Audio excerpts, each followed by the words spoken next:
Hello friends, welcome back to Top Cinemas. Crazy Rich Asians ஒரு romantic comedy படம் மட்டும் இல்ல, love, family pressure, cultural difference, rich lifestyle மாதிரியான எல்லாத்தையும் ஒரு நல்ல கலவையா கொடுத்த ஒரு என்டர்டெய்னிங் மூவி அப்படின்னே சொல்லலாம். ரேச்சல் தன்னுடைய பாய் ஃப்ரெண்ட் நிக்கோட சிங்கப்பூர் போகும்போது நிக் ஒரு நார்மல் ஃபேமிலியில இருந்து வரல, ஒன் ஆஃப் த ரிச்சஸ்ட் ஃபேமிலியில இருந்து வந்திருக்காரு அப்படின்றத தெரிஞ்சுக்கிறாங்க. அதுக்கப்புறம் ரேச்சல் ஃபேஸ் பண்ற ஃபேமிலி பிரஷர் அண்ட் எஸ்பெஷலி நிக்கோடைய மதரான எலனாருடைய கான்ஃபிளிக் தான் இந்த படத்துடைய highlight. Constance Wu, Michelle Yeoh இவங்க ரெண்டு பேருடைய பெர்ஃபார்மன்ஸ் பாத்தீங்கன்னா டாப் நாச்சா இருக்கும். ஆக்வாஃபினாவுடைய காமெடி போர்ஷன் எல்லாமே இந்த படத்துக்கான காமிக் ரிலீஃபா இருந்துச்சு அப்படின்னே சொல்லலாம். ஸ்டோரி பிரெடிக்டபிளா இருந்தாலும் beautiful visuals, romance, comedy, emotional family drama எல்லாத்தையும் ரொம்ப நல்லாவே என்ஜாயபிளா கொடுத்திருந்தாங்க அப்படின்னே சொல்லலாம். இப்போ இந்த படத்துடைய கதை என்னன்னு பாத்திரலாம். ரேச்சல் சூ பாத்தீங்கன்னா ஒரு சைனீஸ் அமெரிக்கன் எக்கனாமிக்ஸ் ப்ரொஃபஸரா இருக்காங்க. இவங்களுடைய பாய் ஃப்ரெண்ட் ஆன நிக் பாத்தீங்கன்னா நம்ம ரொம்ப வருஷமா டேட் பண்ணிட்டே இருக்கோம், உன்னை என்னுடைய ஃபேமிலிக்கு இன்ட்ரோடியூஸ் பண்ற ஒரு நேரம் இதுதான் அப்படிங்கிற மாதிரி சொல்லி சிங்கப்பூர்ல நடக்கிற இவருடைய பெஸ்ட் ஃப்ரெண்ட் வெட்டிங்க்கு ரேச்சலை கூட்டிட்டு போறாரு. ரேச்சல் நிக்குடைய குணாதிசயங்களை பார்த்துட்டு இவர் ஒரு நார்மலான ஃபேமிலியை சேர்ந்தவரா இருப்பார் அப்படின்ற மாதிரி இவங்க இமேஜின் பண்ணி வச்சிருப்பாங்க.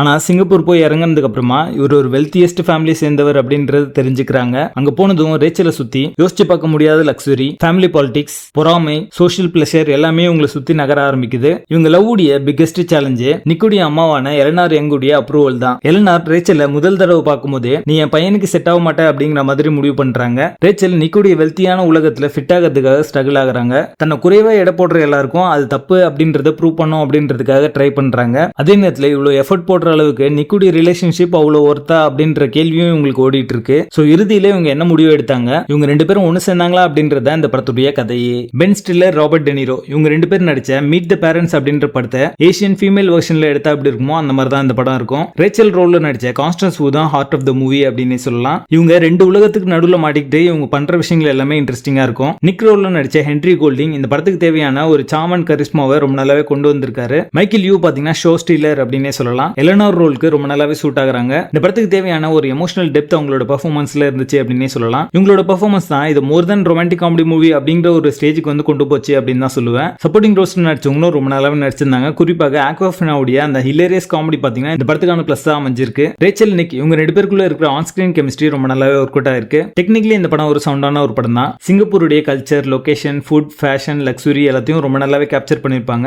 அது எல்லாமே பார்க்கறதுக்கு கலர்ஃபுல்லாவும் பிளசன்டாவும் இருந்துச்சு. வெட்டிங் சீக்வன்ஸ் எல்லாமே ஒரு விஷுவல் ஸ்பெக்டக்கிள் அப்படின்னே சொல்லலாம். இந்த படத்துல ரொமான்ஸ் அண்ட் காமெடியை ஃபேமிலி அண்ட் கல்ச்சரல் ஐடென்டிட்டியோட கலந்து ரொம்ப நல்லாவே சொல்லியிருந்தாங்க. இந்த படத்துல நெகட்டிவ்ஸ்லாம் இருக்கு, பட் அது படத்துடைய ஃப்ளோ அஃபெக்ட் பண்ணல. சோ அதை பத்தி நம்ம பேச வேணாம். படத்துடைய பேசிங் நல்லா இருக்கும். 2018 வெளியான சிறந்த படங்கள்ல இதுவும் ஒண்ணு. இது ஒரு டாப் சினிமா, மிஸ் பண்ணாம பாருங்க. படத்துல அலர்கானட் இருக்கு. இந்த படத்தை நீங்க ஃபேமிலியோட பார்க்காதீங்க. கிரேசி ரிச் ஏஷியன்ஸ் படத்துக்கு எங்களோட ரேட்டிங் 7 out of 10.